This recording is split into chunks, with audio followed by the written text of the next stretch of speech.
LSU head coach Brian Kelly confirming the worst on Monday. Harold Perkins Jr., of course, is lost for the season. In his immediate future, it'll be surgery. As for LSU moving forward, it's finding the players, plural, who will plug that void. Harold Perkins, really the amazing thing about him is one down, they would ask him in one package to get there in the box, support the run, and mix it up with the big uglies, 300-pound linemen. Then very next down, sometimes playing against wide receivers, running on the outside. Kelly says there's no one man inside that LSU locker room who can do both aside from Harold Perkins. He was one of one. Now it's finding the players to fill that void.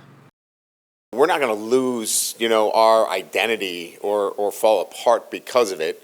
But you feel bad for the individual more than anything else. But I think from the other side, I think people would see it as well. They lost a huge piece of their defense, and he is a great player, but there's 10 other players that make that thing happen.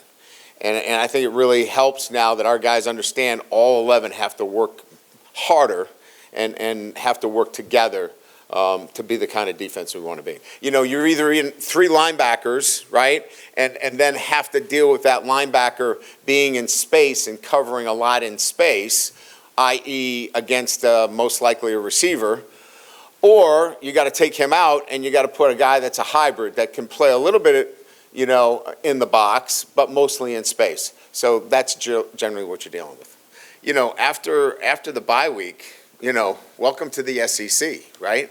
We go 7 weeks with, bang, bang, bang, straight of SEC competition. So there's a lot of football ahead of us. This has really been about building our football team, getting to know our team, know our strengths, know our weaknesses, the things that we have to be better at in all phases of the game.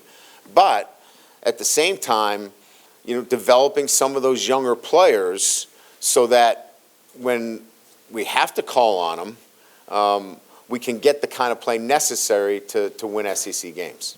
And how about some basketball on a Monday here in the fall, technically? Kim Mulkey opening practice in front of hundreds of LSU fans.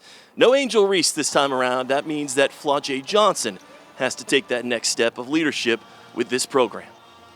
Flau'jae is a well-known player, not just because of her rap, but because of her talent. And Michaela Williams, Flau'jae, it's kind of like an evolution of the next era.